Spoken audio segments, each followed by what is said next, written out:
the first problem that we're given. So for these problems, I think it's way best if we just look at these notes. So on the notes, I should have opened the SMTH notes. On these notes, we're going to have, let me open this. Let me see, natural logs.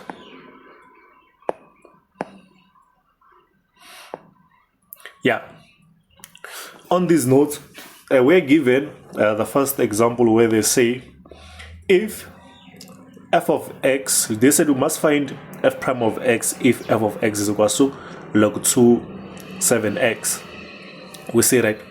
So now we see that, remember, we said that this can be written in many ways. Remember, we have these laws. We say that if we are given y is equal to log bx, we remember that this, we say that this can be, if I introduce b this side to this base, if I introduce this base, I'll have b to the y, which is equal to this side, I'll be having x. Or this can be written to be, we say that log bx can be written as, we just find a new base, right? X over log a b. Or we say that this can also be written as log b, x can also be written as 1 over log, then we interchange those, we'll have x here, we have b here. So this can be written in many ways. We can decide which way is suitable for us, right? So for us to be able to solve this problem. So if we check here, we are given that we must find f prime of x if here we have f of x is equal to log 7x base 2. So for us to solve this, we're going to have to decide from the rules which I've outlined here, right? We're going to decide which one do you think is suitable for us to use. So if I can ask, let me first ask you, which one do you think is suitable for us to use here?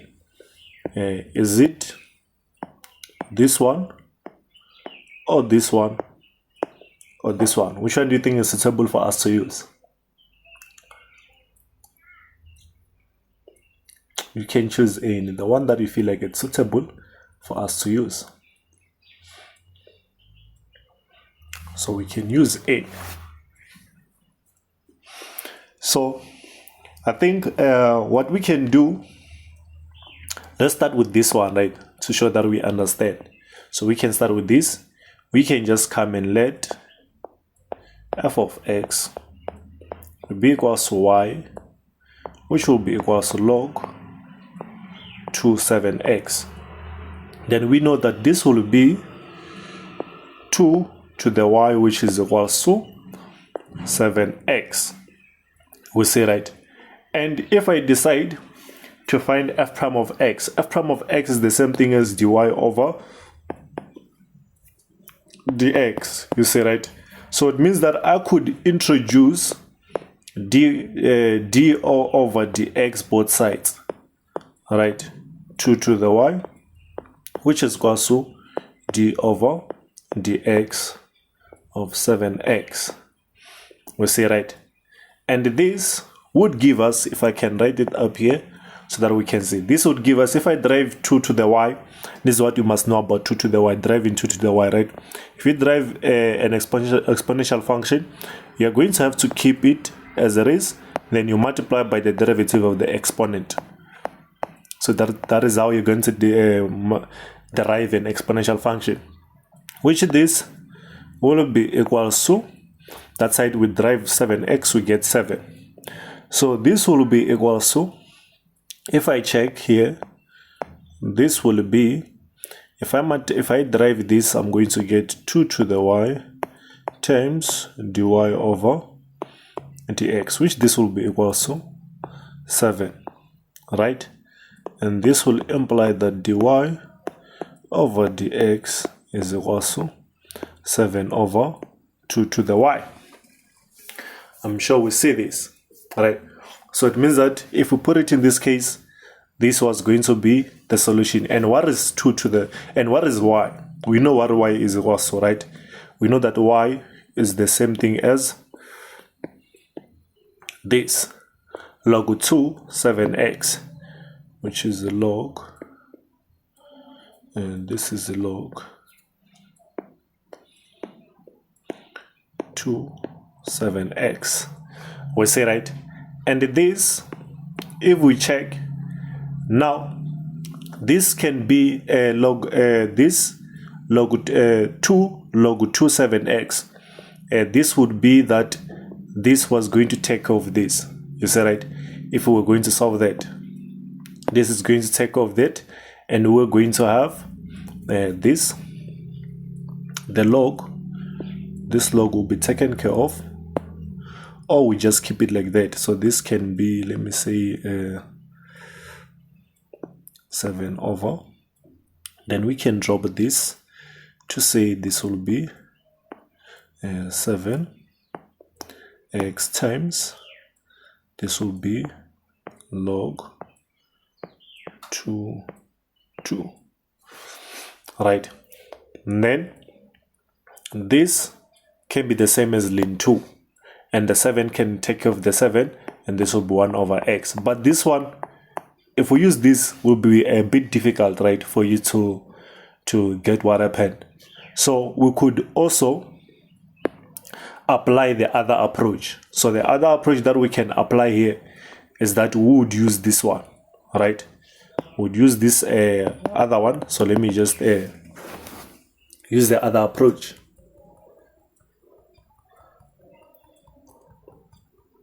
Or you could leave it from here after substituting your y. You said that you could leave it here, which is also not a problem.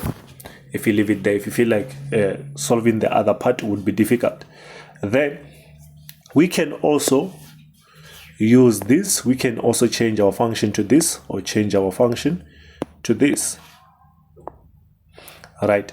So let's see. I think also, let's see which one they changed to here. Yeah, here they decided to change to this one. We say, right, which is this. They decided to change to this one,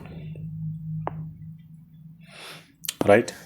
So now remember with this one, I said that we are going to, when we change it to this one, where we take this as the log of the numerator, log of the denominator, we are going to look for a new base here, and that base is going to be e. You say, right? So it means that when I come to change that, I'm going to have log of 2 7x, which is equals to log e 7x over log e 2x. We say, right? So that is going to be the case. Now, when we check here, then we can say f prime of x is equals to, when I derive here, now let's say I introduce, which they skipped that step, right? If I introduce d over dx of f of x, I'm going to get f prime, then I introduce it here, log e 7x over log e 2. You see, right? So log e2 is a base. You see, right? So this is just gonna, this is the same thing as ln 2. You see, right? So we are going to say this. We are going to say this is, let me take out the base. I'll take out that base, which is ln 2, or I first keep it as log, then I'll change it at the end, right? Log e2, this is a constant. Then I derive log e7x. When I derive log e7x, I'm going to get 1 over 7x times the derivative of the inside, which is 7x. We say, right? And the inside is 7x, and that would give us 1 over this. We know that we can make it ln 2 times the derivative of 7x is 7. We get this, which this was going to lend us here. We said, right, the 7 will cancel the 7. We have 1 over ln 2 times 1 over x. Then it lands us there. So now we know that this log of E2 is the same thing as ln 2. We say, right? Or log of E something is the same thing as ln of that something. You say, right? So that you know. So now if we come to the second one, we come to 2. We see that here, so let me just erase this.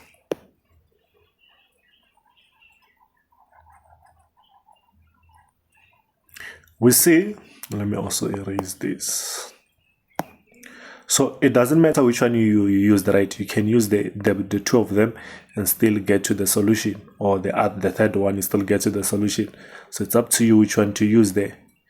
You can decide which one to choose. So now when we come to this one, they say we must differentiate f of x is equal to ln, is that right? Ln of this function times this function times this function. So since these functions are multiplied, we're going to have to expand them as plus plus plus according to this log. You say right now, according to this log. So now here we are going to have that as plus, then we drop the exponent. We drop the exponent. Reason being, we're looking at this property. You see right now where it says that log of a base to the exponent something, the exponent can be changed or can be dropped. So now after dropping the exponent, we realize that there's no other property to apply now. You see right now we can introduce the derivative. When we introduce the derivative this side, it becomes f prime of x. Then when we introduce the derivative here, it's gonna take in the function and take out the constant. So it keeps out the constant and take in the function. And then on the middle one, we do the same thing, and also on this one. Now when we derive ln of something, it becomes 1 over that something times the derivative of that something. You see, right? So you must know this. It's just a structure. Derivative of this, it's going to become 1 over that times the derivative of its inside. You see, right? So we do the same thing here. 1 over this times its derivative. 1 over this times its derivative. You see, right? Which is the same thing. Now, when we derive x squared, we get 2x. When we derive x, we get 1. When we derive x, we get 1. These constants were just there from the beginning, right? And then over those denominators, then 2 times 2 we get 4x, 5 times 1 is 5, this time it's that. Then this will be the solution to this problem. So we see this. So having to work with logarithmics, it's quite simple because you just have to apply properties to simplify the expression. Then that's when you can derive, right? Then when it comes to the third one, they say we must find f prime of x, right? Which is the same as dx f of x. So for us to find this, we are given that f of x is equal to ln root of x to the 4 minus 1 over x to the 4 plus 1. So first we can change this to ln of x to the 4 minus 1 over x to the 4 plus 1. We keep the 1 over 2. Then we apply the property, we drop the 1 over 2 first. You see right now, when we drop the 1 over 2, we have it there. We have ln of this minus this. So we can just here, we say ln of this minus ln of this. And then we multiply the 1 over 2 to both. You see right, which is this. Applying this property, if we can go back to the property of the division, you see that's the property you're going to apply. Then now after applying that property, we realize that there's no more other property to apply, right? So it means that we are going to introduce a derivative from both sides. we introduce a derivative here.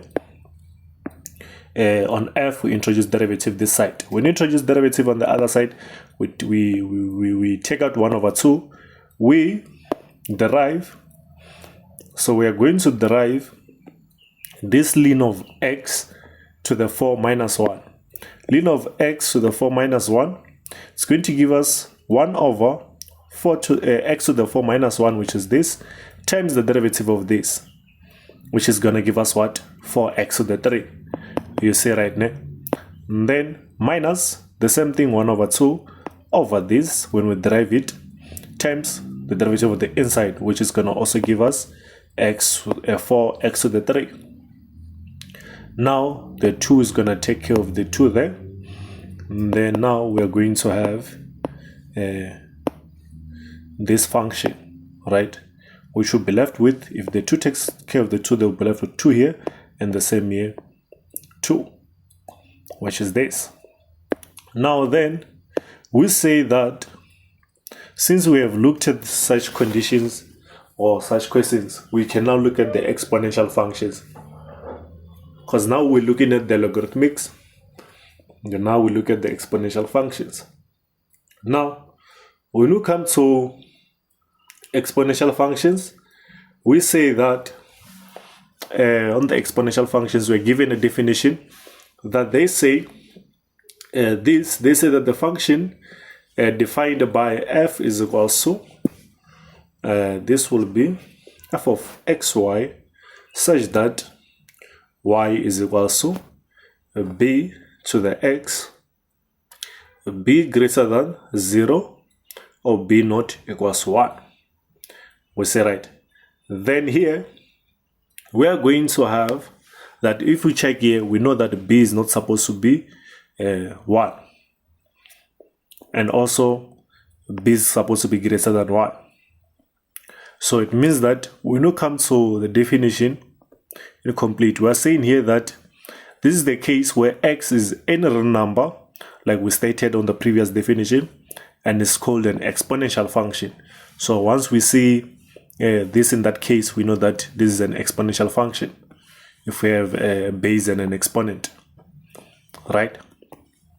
And then we can come to some properties that we can look at on exponential functions, which these properties are straightforward, right? I think we might also have them here. Let me see if we do have those properties on this side.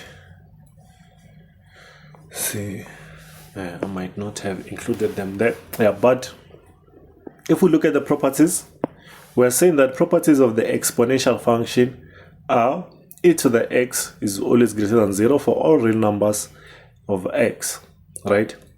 And also, if we have e to the x plus y, we're going to drop this to become e to the y. It's like here we kept the base and add the exponents. Remember that law? Here we keep the base and subtract the exponents. Or we can write it like this. We know that when this the denominator goes to the numerator, will become this. We keep the base and add the exponents, which is a similar scenario. So now when it comes to the last one, e to the minus x is the same thing as 1 over e to the x. So these are the properties that we're going to be using, right, for this. So now we can look at some examples, and also this one is the same thing of taking out the constant. And we have discussed this one to say that if I introduce ln both sides, you say right, this is going to be equals to ln of ex, which this will be equals to, now we'll be left with this will be ln y, which is equals to x, right? And also when we consider the inverse, now when we consider the inverse, we're saying that y is equals to ln x are inverses of each other. You see, right? And then this is the inverse of this. And how do we check that? To check that that is the inverse, we can do this. We can say, since we're given y is equal to e to the x, to find the inverse, we're going to first swap the positions of these two. Then we introduce ln both sides. We're going to have ln of x is equal to ln of e y, and then the y will drop according to that property which we learned from logarithmics, and the ln of e is 1. So this will be ln of x is equal to y. This is an inverse of this original function. Now, this is the same case as if here we check, they're saying that if we have e to the ln x, which is equal to x for all x greater than 0. Remember here, this e will take care of the ln. So that's the case with this one. The e will take care of the ln. Reason being, ln, remember ln is the same thing as log e. You see, right? So remember that this log will take care of the e. So as long as the base here are the same, they're gonna take care of each other. And then the x will drop. So now we can say that if I have this, this can drop to give us this. You see, right? And this will still give us x. So in other words, if I have e to the x is equal to, let me say this, e to the x is equal to, I introduce ln on that, this would be x ln e, which this is x. You see, right? Because ln e is 1. So now we see that this is what they were just telling us from this. So now we can come to some examples that we can look at. Now when we look at this first one, we're given, they say that if y is equal to e to the 2x over 3 tan 4x, right? They say we must find dy over dx.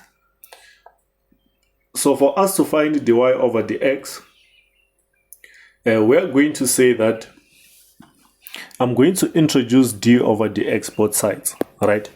I'll introduce d over dx here and here. So it will be like this, d. When I introduce d over dx on the left hand side, I'll get dy over dx. And then when I introduce it on the right hand side,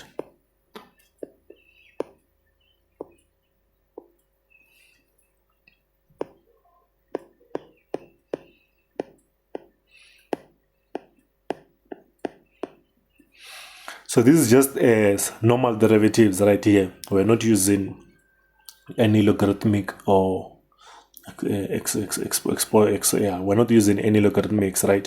So we're just given some exponential function here. So now when we're given this, remember we are deriving with respect to x, and we check here we have two expressions. So it means that we must use product rule because these are multiplied. You see, right? So we are supposed to use product rule. According to product rule, says that we are going to keep one function, we derive the other, then we keep the one which we derived first, we derive the other one, then we add the two expressions. You see, right? And then when we derive this first one, we're going to get, remember I said that when you're deriving an exponential function, you're going to first keep it, then you times by the derivative of the exponent, which the derivative of the exponent here will be 2 over 3. And then this tan x was just there as a constant. You see, right? Then on the other side, I do the same thing. Now, since I kept this as a constant and I'm deriving this, the derivative of tan 4x is sec squared 4x times the derivative of the inside, which will give us 4. And then this will be, if I multiply again with this one, I'll get 4 sec squared x, sec squared 4x e to the 2x over 3. So deriving this is just simple as that. You're going to keep your e to x over 3. When you derive tan 4x, remember you're going to get sec squared 4x times the derivative of the inside. You see, right? And this will give us 4 e to the 2x over 3 sec squared 4x, which is the same thing as this. You see, right? And that will be simple as that. Now we come to this one. Remember, we have covered on the first sessions, we have covered quotient rule, chain rule, and also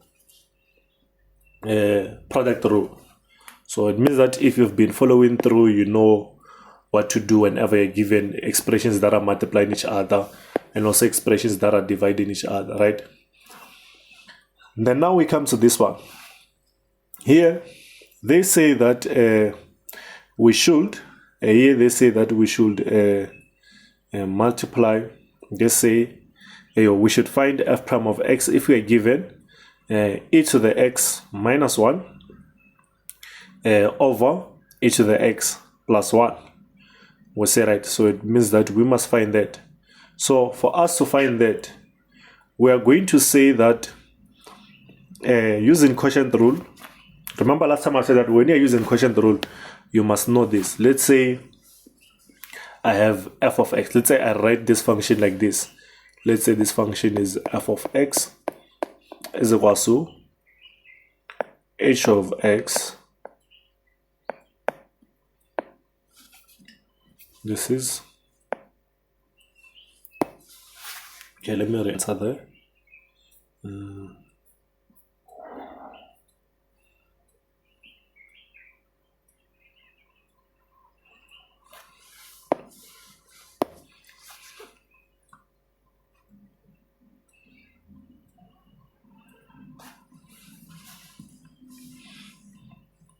Was that? Yeah. So I was writing this to be f of x is equal to h of x over g of x. So we say that that is like this, right? Then we know that if we're going to find f prime of x, quotient rule says that we are going to write. So here's what we write, right? You just write them like this. You subtract, you write, you interchange them, right? And then you square the denominator. And then you do that. Make sure that the numerator is the one that has a prime on the left hand side, right? Then on the right hand side it's the denominator. So now what we need here, what we see is that already if this is equal to e to the x minus 1 and this is equal to e to the x plus 1, according to what we are given here, you see, right? We realize that I only need h prime of x and g prime of x. This one I can just square it. You see, right? So it means that when we check h prime of h here, h prime of x will be, if I derive this, I'm going to get e to the x. You see, right? And g prime of x will still be the same thing.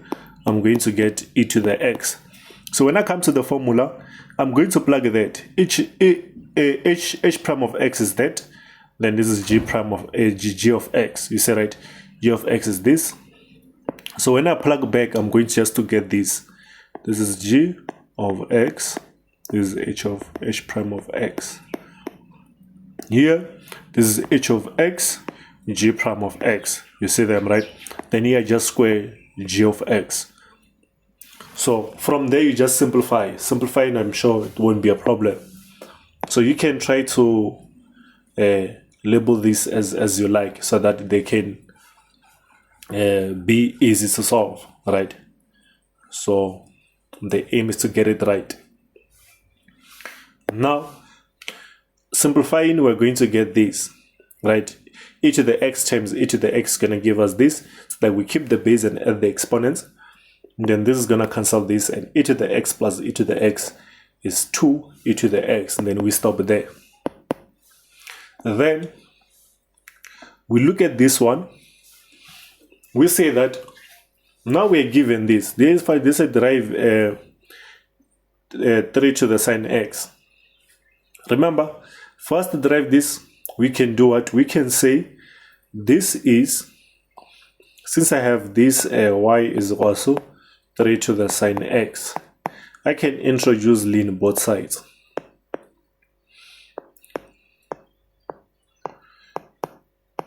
And then we know that the sign will drop. Right, I have lean of 3. Now I know that this is the same thing as lean of y is equals to sine x lean of 3. You see, right? When I introduce the derivative both sides, this is what I'm going to get. When I introduce the derivative both sides, I'm going to get the derivative of lean y will be 1 over y times the derivative of y will be dy over dx, which this will be equal to derivative of this. Lean 3 is a constant, so I'll keep lean 3 outside first. When I derive sine, I get cos of x. And then in total, this will be dy over dx will be equal to multiply both sides by y. Right, so I'll have lean 3 cos of x times, and y is equal to what? We know that y is equal to 3 to the sine x. You see, right? And this is the same thing as 3 to the sine x, as they've shown you here. You see, right? So that we get the solution. Now we say here that, now let's see if we can get another one to solve.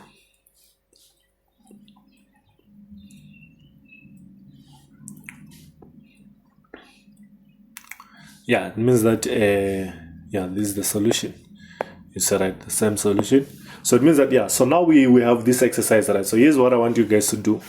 So I want you guys to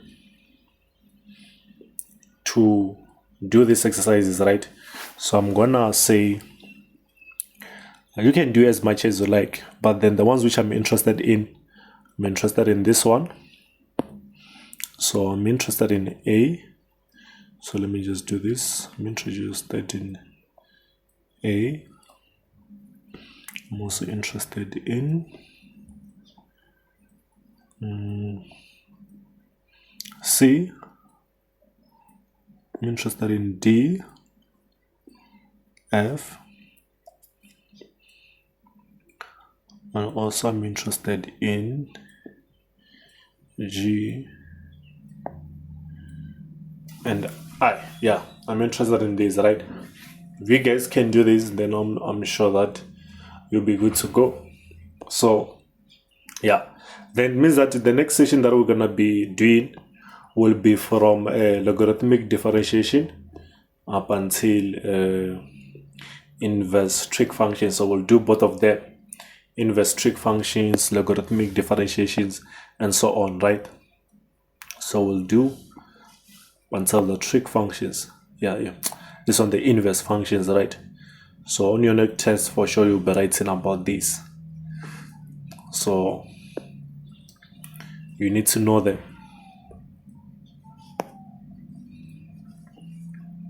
And there will be a lot of theorems, right? So that's what you're gonna be doing. So yeah, I think we will call it a day. Then I'll upload this recording, right? Where then I'll expect you guys to send the solution. Make sure that you send the solutions, and then I'll look at them.